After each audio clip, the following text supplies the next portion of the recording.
Et aujourd'hui, je vais vous raconter une histoire de Noël, la brouette du diable. C'est une histoire qu'on a tirée des contes de Panurge. Ce conte date de 1921. Alors, tout en haut de la montée de Château-Renaud, vivotait, il y a 2 siècles environ, un charron habile et renommé dans tout le pays, mais pauvre comme Job. Or, une année, le 24 décembre, sur les 4 heures de l'après-midi, l'huissier du roi, Jean Pélafour, appelé tout bas Jean Latreux, se présenta chez lui pour lui réclamer le montant de ses différents impôts qu'il n'avait pas pu payer au collecteur, et il le menaça, s'il ne s'exécutait pas, de le jeter en prison. La somme due s'élevait à 7 écus, chiffre énorme pour Bastien Floret. C'était le nom de l'artisan, qui lui ne possédait même pas le premier liard. Il travaillait fort, cependant, et l'ouvrage ne lui manquait jamais. Mais il avait une femme à nourrir et une flopée d'enfants ayant, comme on dit, des dents tout le long du gosier. Aussi, quand l'huissier lui parla de prison, baissa-t-il la tête, bien en peine, et il allait demander grâce, vainement sans doute, lorsqu'il vit entrer un autre personnage dont il ne pouvait distinguer les traits, à cause de la nuit quasi venue, mais qui lui parut être un grand seigneur, tant il se présentait avec hauteur et assurance. « 15 écus à gagner pour toi, lui cria l'inconnu. Si tu veux me construire, avant minuit, il appuya bien sur ces 2 mots, une brouette solide et roulant bien. Avant minuit, gémit le charron, qui avait ôté respectueusement son bonnet de coton et le tortillait dans ses doigts. Mais monseigneur, c'est bien peu de temps, je n'ose vous promettre. Et pourquoi ne promettrais-tu pas interrompit durement Jean Latreux. Vraiment, je commence à croire que tu ne tiens pas du tout à travailler, et encore moins à me payer 15 écus. Et tu m'en dois que 7, mais c'est pour toi une bonne aubaine. Réponds-lui et hâte-toi. Vous avez dit 15 écus, monseigneur interrogea timidement Bastien Floret. 15 écus pour une brouette? Allez, c'est entendu. Venez à minuit, je tâcherai.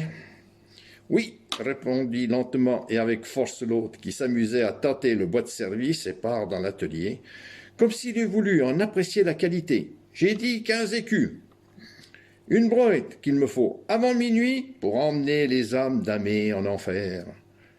À minuit moins 5, entends-tu, je serai là. Une boîte ou ton âme. Au revoir. Et le singulier client sortit, éclatant d'un rire mauvais, en laissant derrière lui une forte odeur de soufre et de chair grillée. Au revoir donc, dit à son tour l'huissier. À minuit moins 5, moi aussi, je serai là. Demeuré seul, Bastien Floret se dit « Le diable et les huissiers ont été créés et mis en monde pour faire de la misère aux pauvres gens. » Il y avait bien longtemps que je l'entendais dire, mais je viens d'en avoir un instant la preuve certaine. À ce moment, dans la chambre à côté de celle où il travaillait, sa femme l'appela pour souper, mais il lui répondit qu'il n'avait pas faim. Certes non, il n'avait pas faim, car la perspective d'aller en prison ou en enfer n'était pas pour lui donner de l'appétit. Fébrilement, il se mit à chercher du bois propre à la construction du véhicule commandé. Il trouva une bonne partie de ce qu'il lui fallait, et heureusement tout préparé, sous un encart en appentis derrière la chaumière. Puis hardi, il se mit à mesurer, puis à scier, à amortiser. Il façonna les limons, les pieds, puis la caisse, et assembla le tout. Le travail allait à merveille, mortaise et tenons s'ajustaient à la perfection, et des clous entraient dans les planches comme dans du beurre. Le corps de la brouette terminé, il se mit à préparer des jantes, des rayons et des moyeux pour les roues. Car en ce temps-là, toutes les brouettes se faisaient encore avec 2 roues. La première réussit parfaitement, mais quand ce fut le tour de la deuxième, comme il avait été obligé de prendre du bois dans sa boutique, n'en ayant plus sous son appentis, le bois se fendit et craqua. Il en jeta les morceaux de côté, et en choisit d'autres, paraissant de meilleure qualité, mais ils craquèrent et fendirent également.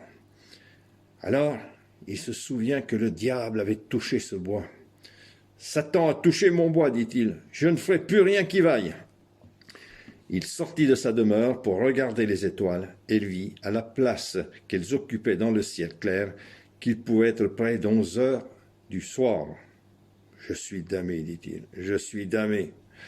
J'y arriverai pas. » Il rentra, se laissant tomber sur un escabeau, et la tête dans ses mains, il se mit à se lamenter. « Ah, pleurait-il, la cupidité m'a perdu. Je devais bien savoir que personne, sauf le diable, ne pouvait payer une brouette 15 écus.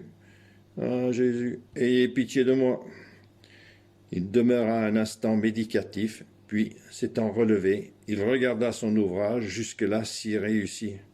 « Ah, dit-il enfin, s'il n'y fallait qu'une roue. » Son front soudain s'éclaira, et après 2 ou 3 secondes, « Mais si je n'y mettais qu'une roue, mon escabeau n'a bien que 3 pieds, et il tient bien debout. » « Eh oui, si je n'y mettais qu'une roue, une seule roue. » Il prit celle qui était finie, et dont le moyeu n'était encore ni foré ni coupé. Il la plaça entre les extrémités des 2 limons. Oh bonheur, elle s'y adaptait à merveille. Vite, il prit un foret, fit 2 trous profonds de 3 pouces à chaque bout des moyeux, et pan, il planta 2 tourriers de fer. Ensuite, il perça de 2 trous plus grands les 2 limons, dans lesquels s'ajustèrent les 2 tourillons trempés dans l'huile. Et allez, roule brouette. Il la poussa dans un coin, et elle roula avec son unique roue, comme jamais brouette n'avait roulé. Depuis un bon moment déjà, devançant de bon coup l'heure qui était assignée, Jean Pelafour, l'huissier de justice Jean Latreux, il était là, subrepticement, et s'était assis dans l'ombre sur un tas de copeaux. Fort amusé par l'ingéniosité du charron, il se divertissait par avance de la grimace que ferait le malin quand il le verrait jouer de la sorte. Puis, se voyant déjà payé, il avait taillé avec soin sa plume d'oie et s'était mis à rédiger un reçu.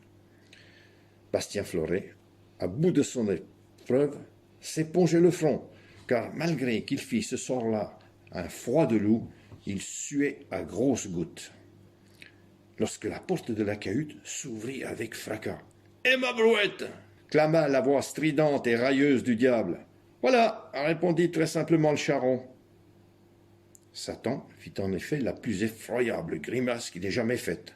Néanmoins, il ne dit rien. Il n'avait pas le temps de chicaner, d'ailleurs, car les cloches allaient bientôt sonner, et l'on sait que ses oreilles ne peuvent supporter le son des cloches bénites. Très vite, il reprit son air impassible et hautain, et alignant sur le banc du charron les 15 écus, sonnant et trébuchant, tout en jetant à l'huissier, qui avait entendu rire tout haut dans son coin, un regard de travers. Ce dernier, à la vue de l'argent, s'était levé et approché, et après avoir remis le reçu qu'il venait de signer et paraffer à son débiteur, il s'apprêtait à empocher ce qui lui était dû. Mais Satan ne lui en laissa pas le temps. « Il me faut une âme de chrétien pour Noël, grinça-t-il. La tienne n'est pas belle, Jean Latreux. Faiseur de pauvres, mais sur cette fois, je m'en contente. » Et lui posant sa poigne griffue entre les 2 épaules, il le jeta, criant et hurlant, dans sa brouette neuve et l'emmena au triple galop. Alors, ayant en main son reçu et en poche les 15 écus, et en plus, il avait gardé son âme sauve, Bastien Floret, ne sachant comment manifester sa joie bien légitime, se jeta à genoux d'abord pour remercier Jésus d'avoir eu pitié de lui. Puis, s'étant relevé, il se mit à danser et à chanter tellement que sa femme et ses enfants crurent qu'il était devenu fou. Et enfin, sortant de la maison, il hucha si fort, dit-on, qu'on l'entendit à 7 lieues à la ronde. Et c'est depuis ce jour, cette nuit plutôt, que tous nos charrons, à l'instar de celui de Châteaurenaud, ne mettent plus qu'une seule roue à leur brouette.